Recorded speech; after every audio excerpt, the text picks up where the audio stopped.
Kaya mahirap ang buhay nila, kaya marami silang sakit, kaya marami silang mga kabiguan, kaya ang dami nilang stress because of their own judgmentalism.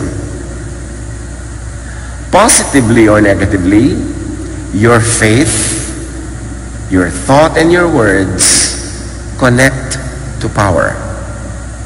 We were created in God's image. There is that spark of the divine in us. Sabi, let us make men in our image, in our likeness.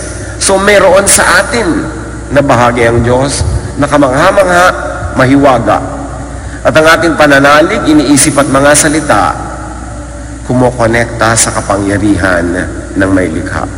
In fact, your faith, your thought, and your words assume fulfilling power. That in many ways, everybody is a prophet. That what you say happens. What you believe in happens without you knowing it. Your faith, thought, and words are power. Your faith, thought, and words are your reality. And your judgment is nothing but your faith, your thought, and your words. Matthew 21:22, if you believe, sabi ni Jesus, you will receive whatever you ask for in prayer.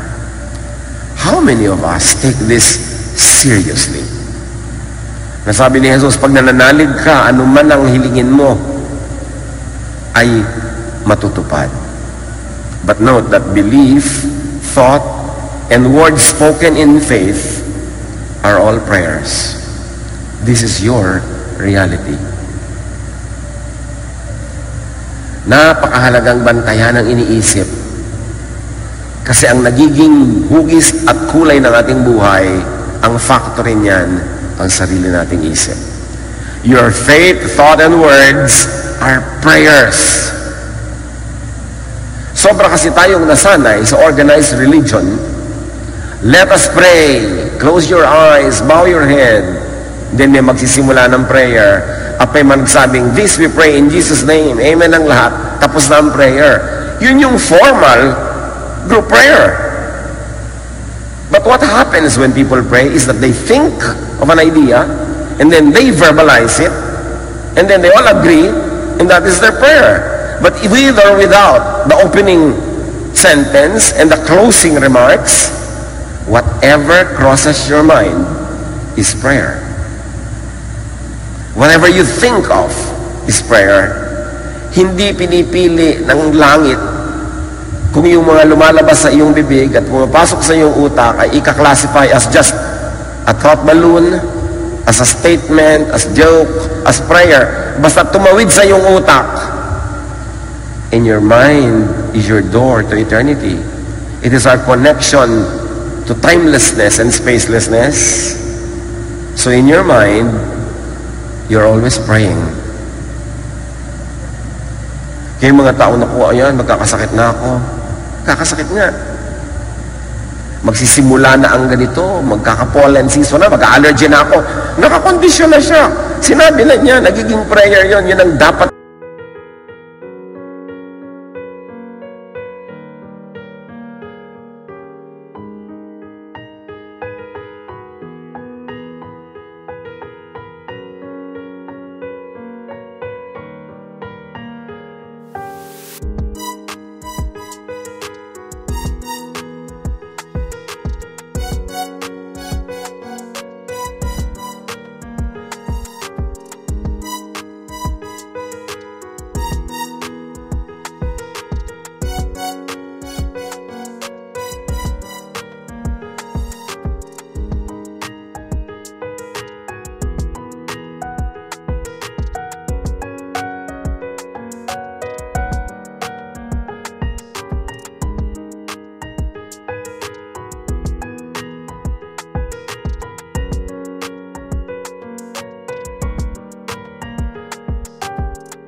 Nating gisingin ang ating utak. What is in your mind is prayer. Hindi kailangang i-label in Jesus' name. That your faith, your thought, and words have the same effect as prayers. So belief, thought, even unspoken, is prayer already. In fact, Jesus teaches that prayer should not be full of words, should not be verbose. Sabi niya, don't think that you'll be heard for your many words. In other words, sabi niya, don't pray like the pagans do. They have many words. They pray long prayers. So ano na ang prayer kay Jesus kung hindi words? Kung hindi mahaba? Sa Kanya, yung pag-iisip mo, prayer yan. Kaya kung magpe-pray ka with words, pasalamat na. Salamat sa answered prayer. Salamat sa darating na mga blessing. Hindi mo na kailangang isa-isahin yung hihilingin mo kasi alam na yan ang Diyos. At ito ang isang napakalaking hiwaga na hindi nauunawa ng maraming mananampalataya kaya very, very ineffective ang prayer life. And because thought is prayer, and you are always thinking, kahit tayo tulog, meron tayong subconscious at meron tayong unconscious thoughts, only through that can you pray without ceasing. Kasi sabi, pray without ceasing. How can you pray without ceasing if you need words to pray? E di pag hindi ka nagsasalita, hindi ka makakapag-pray. Pag tulog ka, hindi ka makakapag-pray. Your thought life is your prayer life. So think about how you think. At baka dyan nabubuo ang lahat ng nagaganap sa ating buhay. If you think it and believe it, you are praying it. Merong isang babaeng gusto magbukas ng maliit na tindahan. Konting perang naipon niya, gagawin niyang puhunan. Paniwalang-paniwala siyang uunlad dito, papapaunlad niya, pagpapalain nito. Yun ang nagaganap. If you think it and believe it, you are praying it. And especially if you're doing it, you are praying it. Yung Lord, papasahin niyo po ako sa board. Tapos nag-aaral ka, nagre-relax ka, bumapasa ka, lalo kung napatama sa pinag-aralan mo pa, yung itinanong. Magpe-pray ka, Lord, gusto po namin maraming bunga sa aming mga tanim. Pero ano yung action mo? Fine-fertilize mo ba yung mga ugat ng halaman? Dinidilig mo ba yan? Inaalagaan mo, tinatanggalan mo ng mga salot at peste? O pinapahirapan mo yung puno, ginagawa mong duyan, pinapakuan mo ng mga kung ano-ano, mga signboard. Kasi na-expect mo mamumunga yun. Kasi your action, prayer. If you wish it, you are praying for it. And if you really believe in it, sabi ni Jesus, mangyayari. Isaiah 65:24, before they will call, I will answer. So it means before you open your mouth, actually nakapag-pray ka na even before that, sasagutin na ng Diyos. Luke 10:17, the 72 returned to Jesus with joy and said, Lord, even the demons submit to us in your name. Why do the demons submit to the 72 disciples? Because they believe in the name of Jesus. And the belief is a prayer by itself. It is power by itself. Hindi mo kailangan laging sabihin. Ngayon, kung hindi ka naman naniniwala, pray ka ng pray, sa palagay mo may mangyayari? Yung nasa isip mo at nasa puso ang nadidinig ng langit, hindi sinasabi ng uso. Kaya napaka-importanting iisa ang iyong damdamin at iisa ang sinasabi mo sa prayer. Kaya kung minsan, mahirap din sa public prayer, yung nililid ng leader, hindi naman yun ang gusto mong ipanalangin, so paano yan? Hati ka. Paano magiging isa? But when 2 or 3 are gathered in His name, He is there. Mahalaga yung agreement.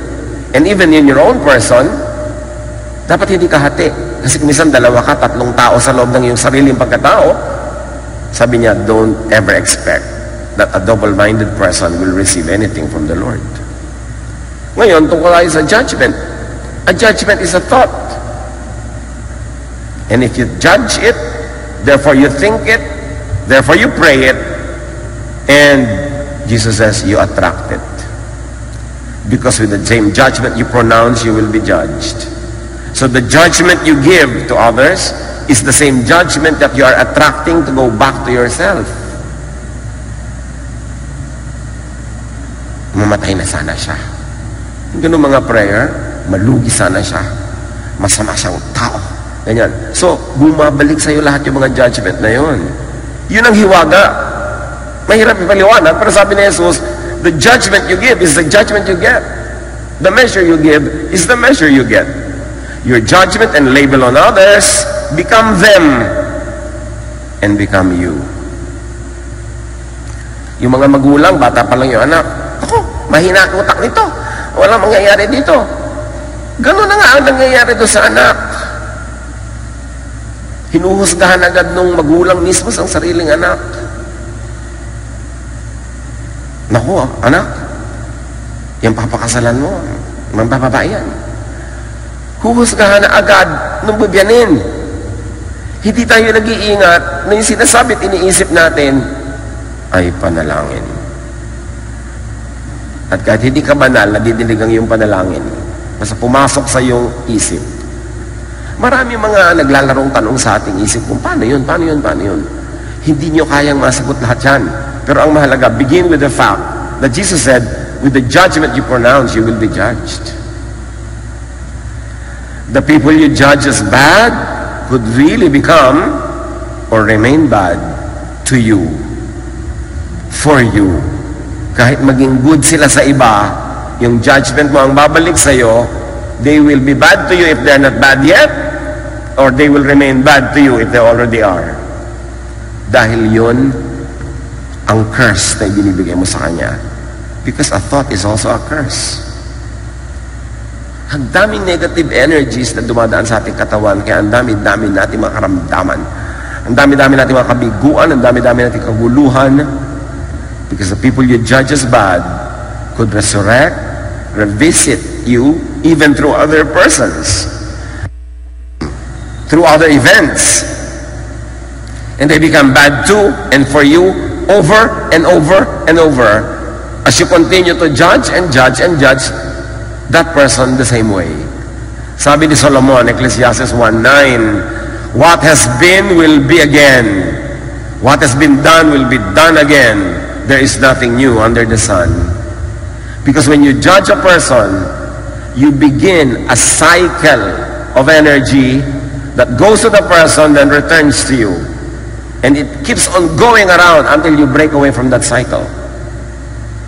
Kaya mga nag-aaway, lagi nag-aaway. Bakit yung babaeng lagi nabibigo sa pag-ibig? Bukas siya na naman ang bigo. Next week siya na naman. Paulit-ulit. Meron siyang paulit-ulit na iniisip na siyang nag-i-induce sa lahat ng mga bagay na ito na magpaulit-ulit sa kanyang buhay. Bakit yung nawawala ng cellphone mong pinsan, laging siya? Pag may nawala ng cellphone, siya yun, paulit-ulit. Bakit ito, kahit ilang puhunan na ibigay mo, laging lugi ng lugi ng lugi? Bakit may cycle sa buhay natin?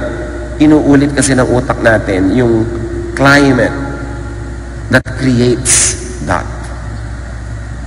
To change the world, to change how the world deals with you, first change your thought, your belief, your word, your prayer about the world. Bakit pag may naapi, laging ikaw ng api? Kasi ikaw may api mentality. Api ako, kawawa ako, di man dapat. Yun ang a-attractin mo. Naku, ayan na, naglalakad na ako, babastusin na ako ng mga lasing. So, babastusin ka na nga. Pag yun ang ina-attract mo ng isip, at maaaring yun ang ina-attract ng behavior mo. Kaya paulit-ulit, ikaw ang victim. Bakit laging ganun? Pagka mayroong nakalimot na mga dapat dalhin, the same person keeps doing it.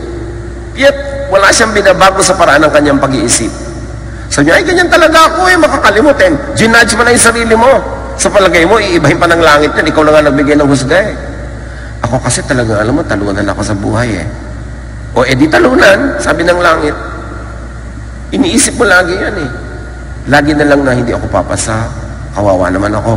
These are all judgments. Hindi ko kaya yan. Matthew or Mark 11:24. Therefore I tell you, whatever you ask for in prayer, believe that you have received it, and it will be yours. Kaya yung naku, ayan, sabi ko na nga ba, maa-aksidente tayo, nangyari na. Tuwang-tuwa pa siya na para siyang propeta. Kasi yung mga, ayan, sabi ko na nga ba, babagsak to eh. Sabi ko na nga ba, mangyayari yan. Eh, yun naman pala sinasabi mo eh. Alam mo, kahit hindi ka banal, may kapangyarihan ang iniisip mo.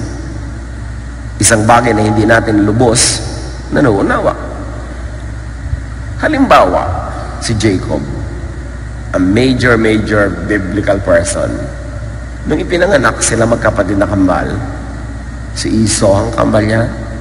Genesis 25:26. After this, his brother came out with his hand grasping Esau's heel. So he was named, and read, he was branded, he was judged, and he was prayed for to be Jacob. Nung lumabas yung magkapatid, magkasunod, pero itong si tinawag na Jacob, hawak-hawak niya yung heel, yung sakong ng kapatid niya na naunang inilabas sa kanya. So sabi ng mga nakapaligid, ng mga magulang, you will be called Jacob. Because Jacob means heel grabber. But the real meaning is, Jacob means one who deceives. The given name reflects the parents' judgment, so that Jacob fulfilled it soon enough. Ang dami niyang ginawang pag-deceive sa kanyang sariling pamilya. May basis naman. Sasabihin nila, hawak-hawak nga eh. Yes. Kahit may basis yung judgment. But when dignified, when mentioned, and especially when immortalized in a name, the idea, the judgment becomes a wish, and it comes true. Same with Judas. Merong nagkwento sa akin, alam niyo po, meron akong kilala, yung anak nila, bata-bata pa, tinawag na nilang Judas. Of course, usually ibig sabihin ng Judas, Judas, di ka dito, Judas, bumili ka nun. Paglaki talaga, puro kahudasan ang pinagagawa niya. Sa mga pamilya, bata pa lang, sasabihin, alam mo yun ang black sheep namin. Tinatawag ka na agad black sheep, labeled ka na, so 99.99% of the time, the person lives up to the label. Because yun ang judgment. Pero sino ang nagdudusa sa pagbibigay ng label? E di yung mga kapwa, yung kasama sa pamilya. Nagdudusa sila dahil may kasama silang Judas, may kasama silang black sheep. Meron naman kabaligtaran. Naku, pinanganak ng batang ito, itong swerte sa buhay namin. At makita nyo, napakarami talaga nangyayaring napapatunayan na siya nga ay related to or associated with a lot of good things happening. Itong Jacob na to, pinangalanan ng Jacob, pinalitan pa uli. Genesis 32:28. Then the man said, your name will no longer be Jacob, but Israel, because you have struggled with God and with men, and have overcome. At ganun nga ang nangyari, because Israel means he struggles with God, or God struggles with him. Soon the nation named Israel was always struggling with God, or God struggling with this nation. Eh, tinawag ng ganon. Change in the man happened as his name was changed. Kaya may mga iba gustong palitan ng pangalan ng Pilipinas eh. Kumisan meron din naman katuwiran. Kasi Pilipinas, kasong Felipe, nahari ng Espanya, nung natuklasan nila mga pulo na ito, kanilang sinakop. But Felipe also means lover of horses. So yung mga Pilipino are lovers of horses. O kaya, ang nagiging ibig sabihin, lovers named after the man who is a lover of horses. Whatever it means, that's why some people like to change the name. And I'm not here to vote yes or no. But the point is, yung pangalan talaga, kaya mga ibang bansa, nagpapalit ang mga pangalan nila pag naiba na yung kanilang filosofiya, yung iba politics nila, yung kanilang mga paniniwala bilang isang bansa. Kasi yung pangalan talaga. May mga nanay naman na kung ano pumapasok sa utak nila, isinilang ang bata, papangalang Sipoteka. Ha? Paano i-spellin ng Sipoteka? Meron na mga heterobasidyo. Ha? Anong klase mga pangalan ito? So yung mga iba, nagpapalit pa ng pangalan nila legally pag matanda na sila kasi nahihirapan sila doon sa pangalan nila. May mga tinatawag, princess. Alam nyo, hindi ko mo itinawag, gagaganap ha? Kasi kung talagang hindi ka tanggap-tanggap sa kalikasan, iko-correct nila yon. Kaya princess, labas na anak. Nag-aabang ka talaga ng princess ang lalabas. Kumisa nasa siya ka sa lumabas. Sa iko-correct ng nature, hoy, hoy, hoy, hoy, mali ang pagtawag mo. May mga tinatawag na Venus, Adonis. Ang taas tuloy na expectation mo. Diba? So, yung pagpapangalan is a very, very sensitive business. Because judging yan. Sometimes the judgment is so wrong and presumptuous that it gets corrected dramatically, tulad ng sinabi natin. Meron naman talagang mga tinawag ng anak, pagkapanganak lang, ang tawag scientist. Kasi matalino yan, tatalino yan. Ang hirap tuloy patunayan habang lumalaki na yung bata. Because that also is a judgment and an imposition. Importante ang words. Kaya mga madadaldal, napakaraming mga nasusuot na gulo sa buhay. Di nila alam bakit lagi silang naaaway, lagi silang nasasangkot sa mga gulo. Kasi madaldal. Kung ano-anong pinagsasasabi na prayers.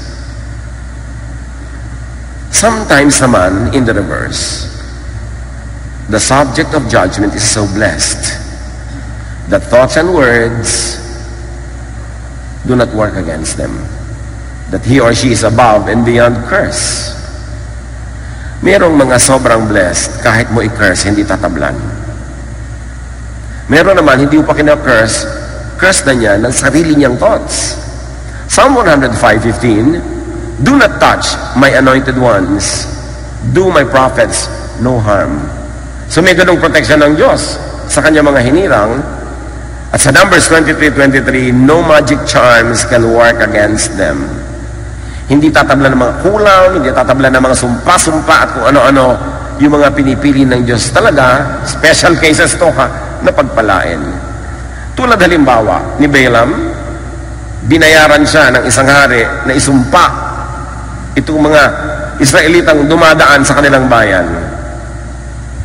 Deuteronomy 23:4-5, they hired Balaam to put a curse on you, but the Lord your God loves you, so he refused to listen to Balaam and turned Balaam's curse into a blessing. Habang isinusumpa yung anointed, lalong nabe-bless. Sometimes the object is so blessed that curses against them boomerang to the judge, to the ill-wisher. Mag-ingat-ingat tayo ng mga pagsasalita, pag-iisip, pag-uusga sa kapwa. Kasi kung tumatanggap yun ng whatever and why and however na blessing ni Lord, tatalbog sa'yo ang iyong sumpa sa Kanya. At sa'yo didikit. Tatalbog sa Kanya, didikit sa'yo. Proverbs 26:2, a curse you don't deserve will take wings and fly away like a sparrow and a swallow.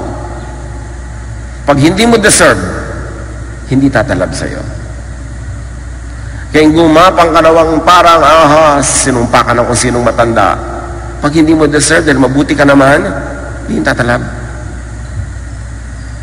Pastor, ito pinakamadalas itanong sa akin, tatablan po ba ako ng kulam? Itanong nyo nga sa katabi nyo, tatablan ba ako ng kulam? Huwag mo naman akong kukulamin, di ba? Ang sagot, kung deserving ka, tatablan ka. Kung hindi, ano man ang gawin nila, walang talab yan, dapat peaceful ka. Sino ang tinatabla ng mga ganito? Yung mga dalahira, yung mga chismosa, yung mga magugulo, mga palapintas, mga mahilig mang-away, mang-agaw ng hindi kanila. Kasi may kakapitan ang evil spirits. Pag ibinato sa kanila, may kakapitan, hindi dudulas, hindi mahuhulog. Pero kung malinis ang iyong puso, hindi ka tatablan yan. Wala kang dapat alalahanin. Hindi mo kailangan magkwintas ng kung ano-anong proteksyon. Ang proteksyon mo, yung puso mong malinis. Yung makadyos mong ugali, ang iyong kabutihang asal. Yan ang proteksyon mo. Pero, yung mga gumagawa ng gulo, Psalm 7:16, the trouble they cause recoils on them. Ang mga gulong niluluto at nililikha nila, bumabalik sa kanila. Mag-isip-isip tayo mga kapatid kung bakit laging magulo ang buhay. Kung ikaw ito, nawa hindi. Kung bakit laging may kabiguan, laging merong pain. Baka ikaw ang gumagawa niyan, hindi mo lang alam. Sa iyong thoughts. Pag inggitera ka, yung kinakainggitan mo, payaman ang payaman. At ikaw, pahirap ng pahirap. Mag-isip ka. Pagka lagi ka na lamang na tumitingin sa iba at iniisip mo, dapat wala sila nun, dapat ako meron nun, hindi mo napapansin, lalo ka nawawalan. their wishes boomerang to them. Bumabalik. Beware of predictive judging, of verbalizing, judging nature. Yung mga tinatawag na masungit ang panahon, paano naging masungit ang panahon? Masama ang panahon. Walang masamang panahon. Lahat ng panahon mabuti. Wala ka lang sa lugar kaya ka inanod. Dapat wala ka dun. Pag kumukudlog, kumikidlat, na-charge ang electrons ng buong atmosphere. We need that. Huwag ka lang magpakalat-kalat na namamayong ka pa ng metal. Tatamaan ka ng kidlat. Hindi masama yung kidlat. Masama ang pwesto mo. Yusin mo, naku, masama ang panahon. Delikado ang panahon. Sabi nga ni Jesus, if you have faith, tell this mountain to lift itself, and it will.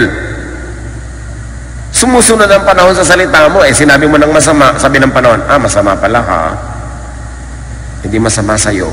Pero sa iba, mabuti. Gusto mo magpakasal, panahon ng bagyo. So, naku, masama ang panahon. Masama pala ha, sabi ng panahon. Ito ngayon, bumabagyo sa kasal mo. Sa'yo lang masama. Pero tuntua yung farmer. Ang buti-buti naman ang ulan. Diba? Kasi depende yun kung nasan ka, kung anong ginagawa mo, nasa timing ka ba, nasa lugar ka ba. Beware about judging things. Malas naman ang bahay na ito. Yung ganon. Ayoko tumira dito, malas. Kaya nagkakanda malas ka. Yan na judge mo Malas pala ka. Sabi ng bahay. Naku, yung bahay na yan, haunted yan. May mga multo dyan. Sabi mo, paano ko kung may basis? Di nga, kanina pa natin pinag-uusapan, may basis. Kahit may basis, huwag mong isipin. Huwag mong banggitin. Kasi lalo mong i-reinforce. Yung kung minsan, parang nakakatakot na ang nangyayari. May magsasabi pang, nararamdaman, di ba nararamdaman ko? Natatakot din ba kayo? Kaya lalong nagiging nakakatakot because you honor it with your words. Pag may bad behavior ang isang tao, hindi na napansin ng iba, sabi ba, napansin nyo yung kilos niya? In-honor mo with your words, kaya lalala yun. Kaya, sabi ganoon, ang tunay na makadiyos sa tao, maraming pinapalampas, maraming hindi na tinitingnan, maraming hindi na inuungkat, hindi sinasabi. Because when you verbalize it, you honor it. You give it a name. You give it space in your life. Bawat thought ay prayer. Tama si Jesus? Nung sinabi niya, nawa, huwag ka nang mamunga muli. Sabi niya sa fig tree, kinabukasan looy. Si Jesus yun. May dahilan siya para sabihin yun. Pero tayo wala dapat ganun. Huy, ba't may ganyan kang halaman sa bahay mo? Malas yan. Ginudge mo na. Pwede kang may malasin. Ikaw. Yung mga iba dun, pwede hindi sila tablan nun. Pero ikaw ang may sabi, sa puso mo may space, sa'yo maglalanding. Tulad nung pinapakain si Pedro ng mga unclean foods by the tradition of Israel, unclean. Acts 10:15, sabi ng Diyos, do not call anything impure that God has made clean. Marami tayong ganyan ginajudge. Huy, tumutugtog pala sila ng drum. Demonic yun. Ginudge mo na yung drum. Dinyad mo na yung tugtog. Ang dami-dami ng mga Christian na tinatawag na demonic. Hindi naman. Kaya sila pinamumugaran ng demons. Kasi wala silang inuungkat, iniisip, hinahanap, hinahalungkat, kundi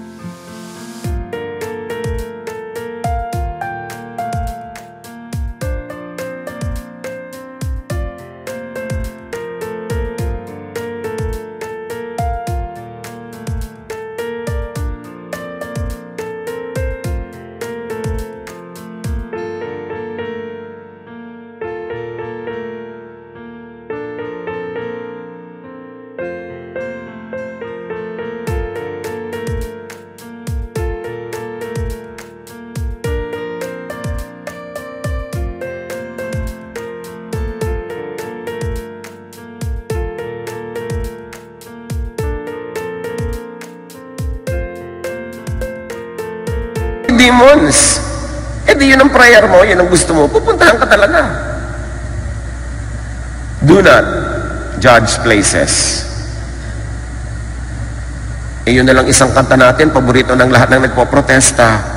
yung bayan kong Pilipinas, pugad ng luha ko't dalita. Pambihira namang judgment sa sarili nating bayan niya, talagang pugad ng luha at dalita. Kaya lang nangyayari. Bakit hindi natin sabing pugad ng mga tubo at mga negosyo? Bakit kailangan ng pugad ng luha at dalita? Yun ang paulit-ulit, kasi yun ang lagi natin kinakanta. And songs are prayers. Because they are thoughts. Do not judge events. Ay, pupunta ka doon, boring yun. Ginudge mo na. Naku, worthless yun. It will not work. It will be a failure. Sasabihin mo, paano ko talaga pong historically may basis? Yun na nga pero gusto mong palitan yung history, palitan mo yung thoughts. I-bless mo, huwag mo i-curse. I-pray mo na, the Lord is going to work mightily and we believe that there will be great changes. Hindi, naku, wala nang nangyayari dyan. Paulit-ulit lang yan. Yun na nangyayari tuloy. Maraming churches, pag magpiprise yung pastor nila, bilang, eto na naman, same old banana. O di, same old banana talaga lagi ang nadidinig nila. Hinuhusgahan na agad. So beware of judging life itself. At dyan tayo mahilig ng drama. Ay, mahirap ang buhay. Sabi ng buhay, mahirap pala ha. You know what will happen next. Naku, malas ako. Lagi akong lugi. Wala na tayong pag-asa. Lalong-lalo ito, sakit-sakit na tenga ko pag nadidinig kong mahirap kumita. Talagang may kahirapan kumita, pero mahirap na. Huwag mo nang sabihin.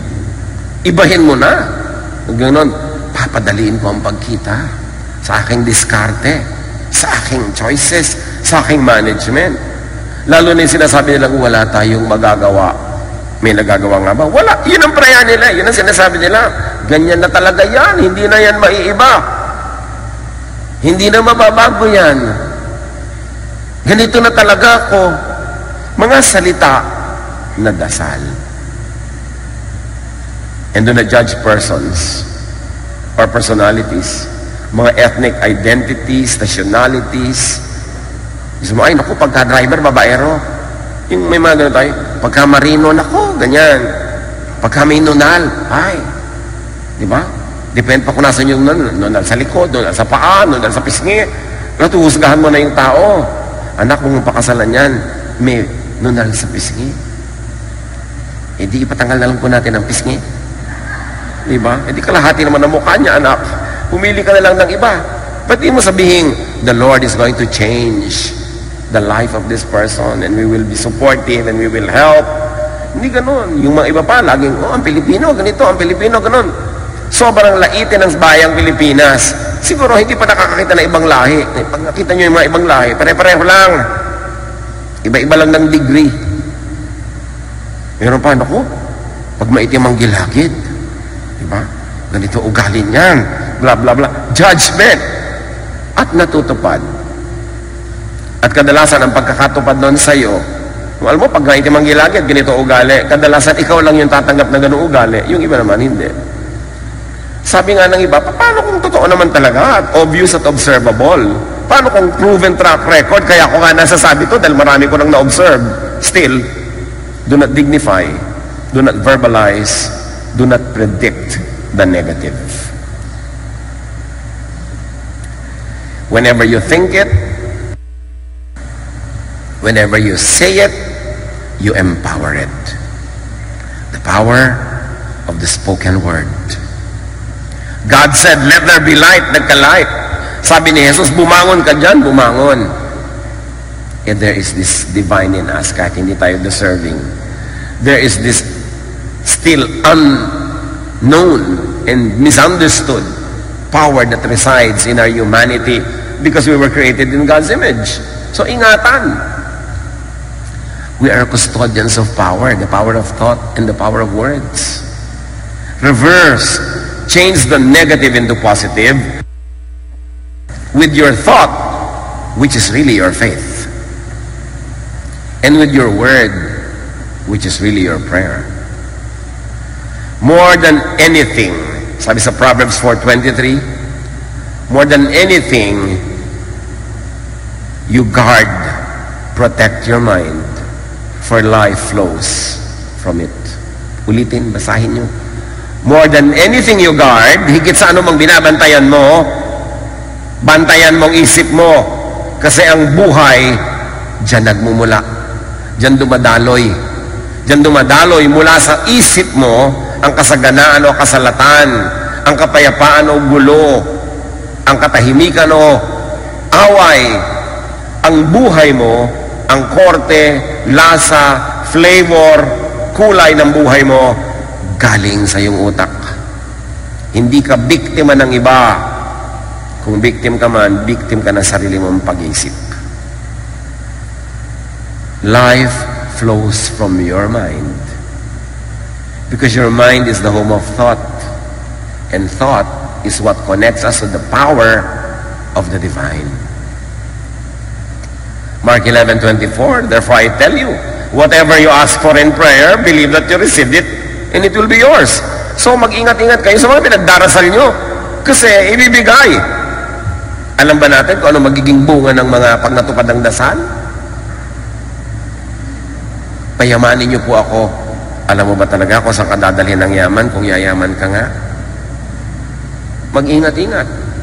Mark 11:23, truly I tell you, if anyone says to this mountain, sabi ni Jesus, go, throw yourself into the sea, and does not doubt in their heart, but believes what they say will happen, it will be done for them. Nakakita na kayo ng mga taong visionary, yung ang vision nila kakaiba, hindi karaniwan, hindi ka panipaniwala, pero paniwala sila sa vision nila, samahan mo man sila at hindi, tulungan mo o maging sagabal ka, gagawin nila, nangyayari. Nababago ang mundo, maraming dakilang bagay ang nalilikha ng taong naniniwala sa sarili niyang vision, because when you believe it, you make the material world bend to make it happen. Yun ang power ng thought. And words are prayers. And because they are prayers, they have consequences. Positive or negative. Matthew 12:36. But I tell you that everyone will have to give account on the day of judgment for every empty word they have spoken. Empty meaning careless, mindless. Why? Because such words could cause calamity. Sabi ganon, sa bawat gulo, hirap, dusa na nilikha ng iyong salita, mananagot ka. Everyone will have to give an account on the day of judgment for every empty word they have spoken.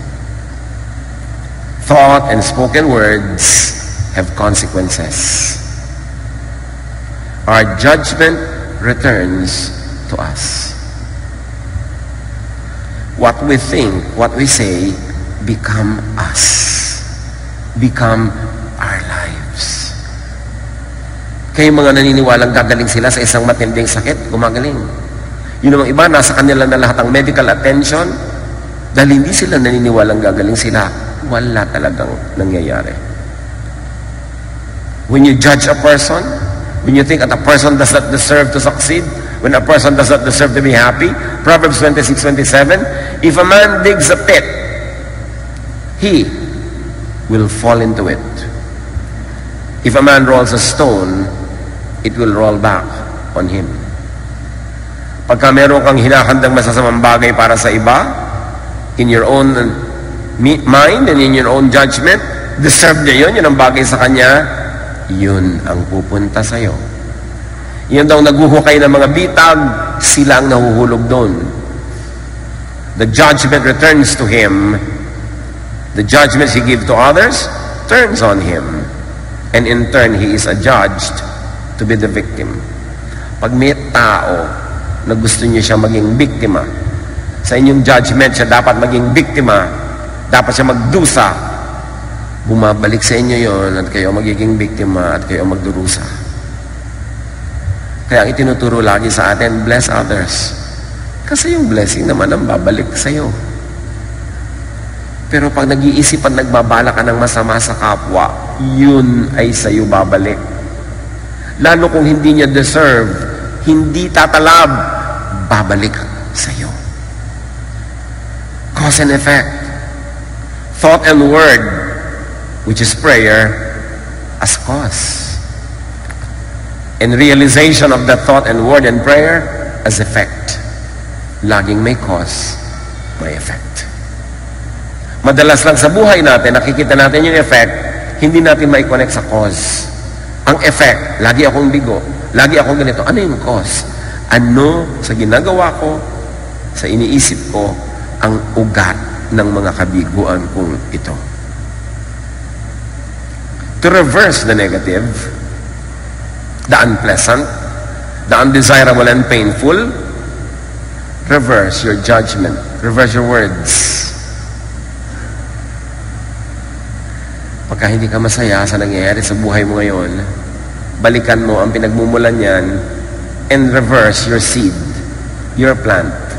Pag hindi ka masaya sa bunga. Because what you plant is what you harvest.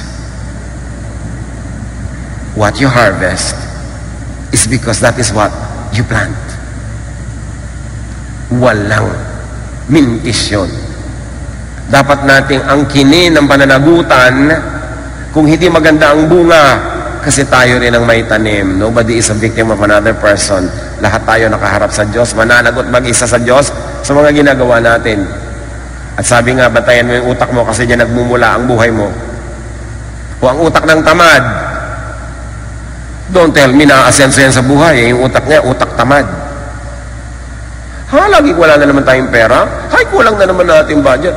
Kulang na naman. Tingnan mo naman buhay mo, ang tamad-tamad mo. Paano ko po dadamihan ng pera? Diyos ko, paulanin niyo po ng pera. Hoy, baguhin mo pag-iisip mo, magsipag ka. Gusto mong mabago ang bunga, baguhin mo yung tanim. Tapos 30 taon na, 50 taon na paulit-ulit na wala kang kapera-pera, pero ang dami mong free time. So, sino nang may kasalanan niya? Ang mundo? Ang mga Hapon? Si Magellan? Kanya ka kasi mag-isip. Pag nagkapera, gusto bumili ng magandang ganito, magandang ganon, hindi isipin, magtitinda nga ako ng banana Q. Sa 2,000 ko na ito, bili ba ako ng sapatos o isang kawali, isang kusinilya, isang piling na saging, ititinda ko sa kanto, yung puhunan ko kaninang 500, magiging 900 na yon. Libre pa merienda ko. Pag ipinanganak ka mahirap, di mo kasalanan. Pero sa haba ng buhay na ito, namatay ka pa rin mahirap, don't tell me na wala kang pananagutan. Don't tell me na isinilang ka, sabi ng Diyos, ang assignment mo, anak, maging mahirap. Walang ganon. Yung pag-iisip natin ang dahilan kung bakit tayo ganito ngayon. Habang isinisisi natin yan sa iba, hindi natin masasolve. Because your lifestyle is a prayer. O ang daming oras, puro ka panonood ng TV, puro ka paglalaro, puro ka pagpapasyal. Yung kilos mo, galing sa utak mo, yun ang prayer mo. At sinasabi ng prayer mo, ayokong kumita today, gusto ko lang maglibang. So magtataka ka, wala kang kita. Believe in the truth. Yung sinasabi lang, the good and the beautiful, na nilalait-lait ng iba. Say it, and obserbahan nyo. Yung lagi nagsasabi ng true, good, love, kindness, beautiful, look at their lives. Sila ang umaanin nun. Pero yung puro judgment, puro pintas, puro galit sa kapwa, yun ang bumabalik sa kanila. Look around you. Kaya sabi sa Philippians 4:8, keep your minds on whatever is true, pure, right, holy, friendly, and proper. Don't ever stop thinking about what is truly worthwhile and worthy of praise. Why? Because that will be your prayer. If you are thinking of what is worthwhile and worthy of praise, kapuri-puri, masarap ka, maganda, yan ang dasal mo, yan ang mangyayari sa iyong buhay. Maligtarin mo ang lagi mong iniisip, yung mga negative, look at your life. Negative lahat. Kung hindi maganda, kung hindi ka ibig-ibig, huwag isipin. Di ba sabi? Sa lahat ng binabantayan mo, higit pa sa pagbabantay mo sa iyong credit card, sa iyong phone, sa iyong pera, ang bantayan mo yung utak mo. Kasi dyan nabubuo ang iyong buhay. Kung paano ka mabubuhay at kung paano ka mamamatay. Sabihin, pag kami pumapasok ng isip, ay hindi naman worthwhile, huwag nang isipin. Nakakalungkot, huwag isipin. Nagkukwentuhan kayo, may papasok na, alam nyo ba, sabi ni ano, nakakagalit ba yan? Oo, huwag ko na sabihin. Huwag na natin pag-usapan yung nakakagalit. 10 minutes lang tayo magkakape, nakakagalit pa yung topic natin. Ano mangyayari sa buhay natin ito? Diba? Lalo kung wala naman tayong magagawa para baguhin yon. Yung nakakainis, mga nakakatakot. Para anong isipin mo yan? Wala ka namang magagawa. Kung may magagawa ka para baguhin, good, pag-usapan. Pero kung wala, no. People are wasting their life talking about things that do not help them, that are not helpful to them, as they think they pray. Akala, hindi po ako prayerful. Ano hindi prayerful? Lahat nga ng tao na pintasan mo, prayer yon. Hindi po ako prayerful. Lagi lang po ako natatakot. Ayan, yung takot mo, prayer yan. Basta nasa loob ng utak mo, prayer yon. Tandaan yan. Anong pinapayagang pumapasok sa utak? At nadodoble ang bisa pag lumabas pa sa bibig. Kaya kung minsan, may naiisip ka na sa loob ng utak mong hindi nakagandahan, huwag mo lang sabihin kasi nadodoble ang bisa. Think and speak positively. Or just simply do not judge. Hindi natin alam. Wala tayong alam. Buhay ng kapitbahay, buhay na ganon, buhay na ganyan. Hoy, pambihira naman yung babaeng yan. Iniiwan niya pala yung asawa niya. Alam niya ba kung bakit? Hindi niyo alam, pero i-judge niyo yung babae agad. Alam niyo ba kung natutulog siya, minamartilyo pala yung utak niya. Hindi niyo alam, pero daldala kayo ng daldalan dyan. Judge kayo ng judge. May nakita kayo magkasamang masaya. Uy, public display of affection nila. Kakahiya. Hindi mo alam na sobrang na palang crisis ang dinaanan ng taong ito. May nagmahal ngayon. Nakiliti siya ng konti. I-judge mo na. You don't know. It is safest not to judge. Because with the judgment you pronounce, you will be judged. And the measure you give is the measure you get. Bless, therefore, with your words. And you will bless your reality. Curse with your words, and you will curse yourself. Proverbs 27:19. It is your own face that you see reflected in the water, and it is your own self that you see in your heart. So kung magagalitin yung puso mo, ikaw yun. Mainggitin, ikaw yun. And it is your own face that you see in others. Kaya kung ikaw, mahilig mangupit, pagdududahan mo ang lahat na nangungupit din. Kaya sabi nila, ang magnanakaw ay galit sa kapwa magnanakaw. Kaya mo kumisan mo kung banal-banal kunwari, napakalinis ang itsura, masyado conservative, tapos lahat ginajudge niya na makasalanan, makamundo. Ang totoo siya yun. Kasi kung hindi makamundo ang takbo ng utak niya, paano niya maiintindihan na may ganong kamunduhan na umaandar sa utak ng iba? Nakikita niyang umaandar sa utak ng iba kasi na umaandar sa utak niya. At kahit hindi umaandar sa utak ng iba, ina-assign niya. You cannot talk about something you do not know about. So kung wala kang ganitong mga desire, hindi mo pwedeng assign sa iba na may ganon siyang desire because you don't even know that there's a desire that exists. The judgment you pronounce on others is a judgment on yourself. You are projecting yourself on others. Or you are trying to make yourself look good by making others look bad. Still, it's a judgment on you. So do not judge. Do not pronounce or verbalize. Do not make room for and do not dignify what you do not want to have and to be. Yung ayaw mo mangyari sa buhay mo, huwag mong i-assign sa iba. Yung ayaw mo para sa iyo, huwag mong ibigin para sa iba. Matthew 7:12, so in everything you do to others what you would have them do to you. And if we're going to modify that, do to creation what you would have creation do to you. Give, do, think what you want to receive. Yung gusto mong sabihin sa iyo ng kapwa, yun ang sabihin mo sa kanya. Yung gusto mong sabihin tungkol sa iyo, yun ang sabihin mo tungkol sa kanya. Think of creation as you would like creation to think of you. Say to creation what you want creation to say to you. Therefore, be godly, be wise. And the godly and the wise, 1 Corinthians 4:12, when we are cursed, we bless. When you are cursed and you bless, you are godly. Naku, hindi po ako masyadong godly eh. Then, just be wise. Kahit hindi ka banal, maging matalino ka lang, ang isukli mo sa sumpa, blessing. Kasi yun ang babalik sa'yo.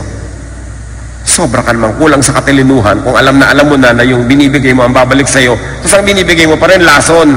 Hindi ang nilalason mo, sarili mo.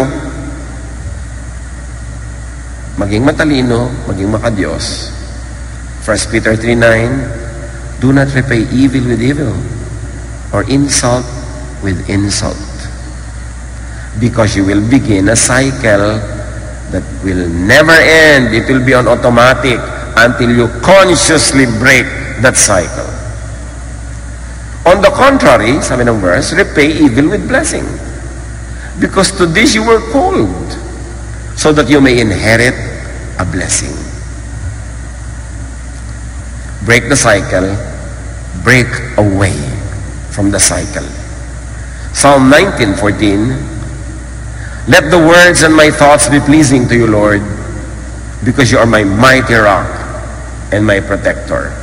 Dahil kayo ang aking protector, wala akong ibang pwedeng asahan, sa inyo lang pwedeng manggaling ang blessing.